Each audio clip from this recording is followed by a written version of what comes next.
नमस्कार. श्री स्वामी समर्थ सर्वांना. बघा, उद्या मंगळवारी 6 फेब्रुवारीला षष्ठीला एकादशी आहे. प्रत्येक महिन्यात येणाऱ्या एकादशीला हे विशेष असे महत्त्व असते. उद्याच्या एकादशीला तिळाचे महत्त्व हे जास्त आहे. ह्या एकादशीला षष्ठीला एकादशी असे म्हणतात. एकादशी तिथी ही भगवान विष्णूंना समर्पित आहे. या दिवशी आपल्याला आवर्जून भगवान विष्णूंना थोडेसे तीळ हे अर्पण करायचे आहे. या दिवशी भगवान विष्णूंची पंचोपचारे पूजा केली जाते. या दिवशी आपल्याला तुळशीला अशी एक वस्तू अर्पण करायची आहे की यामुळे आपलं कठीणातील कठीण काम किंवा आपली कठीणातील कठीण इच्छा ही पूर्ण होणार आहे. आपले 7 जन्माचे दारिद्र्य हे नष्ट होणार आहे. एकादशीच्या दिवशी आपल्याला भगवान विष्णूंची ही विधिवत पद्धतीने पूजा करायची आहे. तुमच्याकडे जर का भगवान विष्णूंची मूर्ती असेल तर भगवान विष्णूंच्या मूर्तीला पाण्याने अभिषेक घाला. मूर्ती नसेल तर आपल्या देवघरात असलेल्या बाळकृष्णाच्या मूर्तीला पाण्याने अभिषेक घाला. भगवान विष्णूंना अष्टगंध लावा, फुलं अर्पण करा, पिवळ्या कलरचं फूल अर्पण करा, पिवळ्या कलरची मिठाई फळ अर्पण करा. एकादशी ह्या व्रताला उपवास असल्यामुळे तुम्ही या दिवशी केळी नैवेद्य म्हणून अर्पण करू शकतात. याचबरोबर एकादशीच्या दिवशी माता तुळशीला देखील अधिक महत्त्व आहे. भगवान विष्णूंना आवर्जून तुळशीपत्र हे तुम्हाला अर्पण करायचं आहे. त्याचप्रमाणे जो पण तुम्ही नैवेद्य भोग भगवान विष्णूंना दाखवणार आहात त्यामध्ये तुम्हाला न विसरता तुळशीपत्र हे टाकायचं आहे. कारण तुळशीपत्र जर का तुम्ही नैवेद्यावर ठेवलं नाही तर भगवान विष्णू हा अन्न हे भोग ग्रहण करत नाही. याचबरोबर एकादशीला तुम्हाला तुळशीची पानं ही अजिबात तोडायची नाही आहे. त्यामुळे तुम्ही तुळशीपत्र ही आदल्या दिवशी तोडून ठेवू शकतात. 5 फेब्रुवारीला एकादशी तिथी ही 5:24 चालू होणार आहे. त्याच्या अगोदर तुम्ही हे तुळशीपत्र तोडून ठेवू शकतात.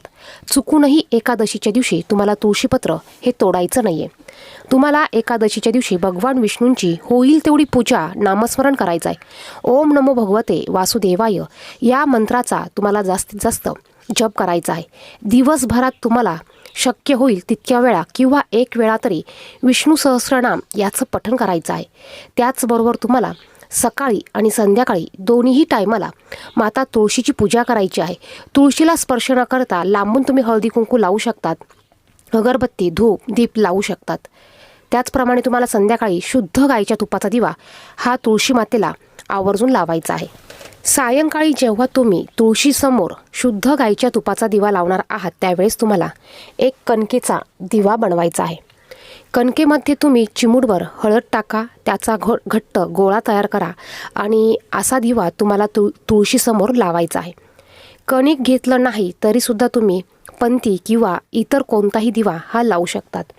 ह्या दिव्यामध्ये तुम्हाला शुद्ध गाईचं तूप हे वापरायचं आहे. तूप नसेल तर तुम्ही तेलसुद्धा टाकू शकतात. जेव्हा तुम्ही तेल टाकणार आहात त्यावेळेस तुम्हाला चिमूटभर हळद ही दिव्यामध्ये टाकायची आहे. याचबरोबर हा दिवा घेऊन तुम्हाला तुळशीसमोर जायचं आहे. दिव्याखाली तुम्हाला तांदळाची रास ही ठेवायची आहे. दिवा कधीही आपल्याला जमिनीवर ठेवायचा नसतो. तुम्ही एक प्लेट घेऊ शकता, यामध्ये तुम्हाला थोडेसे तांदूळ ठेवायचे आहे. यामध्ये हा दिवा तुम्हाला ठेवायचा आहे. दिवा तुळशीसमोर प्रज्वलित करायचा आहे. दिव्याला तुम्हाला हळदी कुंकू लावायचा आहे. या दिव्यामध्ये तुम्हाला 2 लवंगा आणि 2 हिरवी विलायची ही आवर्जून टाकायची आहे. त्याचप्रमाणे तुम्ही तेल वापरलं असेल तर चिमूटभर हळद ही या दिव्यामध्ये तुम्हाला आवर्जून टाकायची आहे. तर या पद्धतीचा दिवा तुम्ही एकादशीच्या दिवशी प्रत्येक एकादशीच्या दिवशी सायंकाळी हा तुळशीसमोर लावू शकतात. त्यानंतर दिव्याला तुम्हाला नमस्कार करायचा आहे. तुळशी मातेला तुम्हाला नमस्कार करायचा आहे. तुमची जर का एखादी इच्छा असेल तर ती इच्छा प्रकट करून व्यक्त करून तुम्ही हा दिवा देखील तुळशीसमोर प्रज्वलित करू शकता. तसं बघितलं तर आपल्या हिंदू धर्मामध्ये तुळशीची पूजा ही दररोज केली जाते. रोज तुम्ही तुळशी मातेला दिवा हा लावू शकतात. तुम्हाला जर का दररोज तुळशी मातेला दिवा लावणं शक्य नसेल तर प्रत्येक एकादशीच्या दिवशी तुम्ही आवर्जून तुळशी मातेला अशा पद्धतीने एक दिवा लावा. यामुळे माता लक्ष्मीचे आशीर्वाद तुम्हाला मिळणार आहे. यामुळे माता लक्ष्मी आपल्यावर प्रसन्न होते. याचबरोबर आपल्याला भगवान विष्णूंचे देखील आशीर्वाद प्राप्त होतात. तुळस ही विष्णू प्रिय आहे. तुळस ही भगवान विष्णूंना अतिशय प्रिय आहे.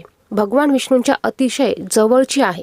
त्यामुळे आपण जर का तुळशी मातेची ही पूजा सेवा केली तर भगवान विष्णू हे आपल्यावर ऑटोमॅटिक प्रसन्न होतात आणि त्यामुळे माता लक्ष्मीचे आशीर्वाद देखील आपल्याला प्राप्त होतात. आणि यामुळेच आपल्या घराची प्रगतीही होत असते. आपल्या पतीची प्रगती होते, आपल्या घरातील मुलांची प्रगती होते. यामुळेच आपल्याला प्रत्येक एकादशीच्या दिवशी माता तुळशीला अशा पद्धतीचा दिवा हा अर्पण करायचा आहे. तुम्ही जर का कणकेचा दिवा घेतला असेल तर दुसऱ्या दिवशी हा दिवा तुम्ही या दिव्याचा एक गोळा करा किंवा असाच दिवा तुम्ही एखाद्या झाडाखाली ठेवा. तिथे जेणेकरून मुंग्या किंवा किडे माकोडे किंवा एखादं कुत्रं येऊन हा दिवा खाऊन जातील. किंवा तुम्हाला शक्य झाल्यास तुम्ही हा दिवा गाईला देखील दुसऱ्या दिवशी खायला घालू शकतात. ह्यामध्ये असलेल्या वस्तू तुम्ही ह्या मातीमध्ये पुरायच्या आहे. तुम्ही कुंडीमधल्या झाडामध्ये पुरा किंवा तुमचं जमिनीत एखादं मोठं झाड असेल तर त्यामध्ये देखील तुम्ही हे पुरू शकतात. या पद्धतीने तुम्हाला प्रत्येक एकादशीला हा उपाय करायचा आहे, ही सेवा करायची आहे. बघा, प्रत्येक वेळेस आपण उपाय म्हणत असतो पण ही उपाय नसून ही सेवा आहे.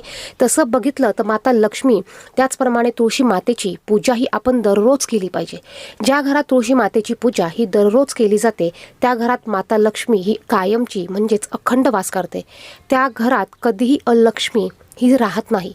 त्या घरातनं अलक्ष्मी ही काढता पाय घेत असते आणि घरातलं आणि घराच्या बाहेरचं देखील वातावरण यामुळे सकारात्मक राहतं आणि या सकारात्मक वातावरणाचा आपल्या घरातील व्यक्तींना फायदा होत असतो. व्हिडिओमध्ये सांगितलेली माहिती आवडली तर व्हिडिओला नक्कीच लाईक करा. चॅनेलवर नवीन असेल तर चॅनेलला सबस्क्राईब करा. धन्यवाद. श्री स्वामी समर्थ.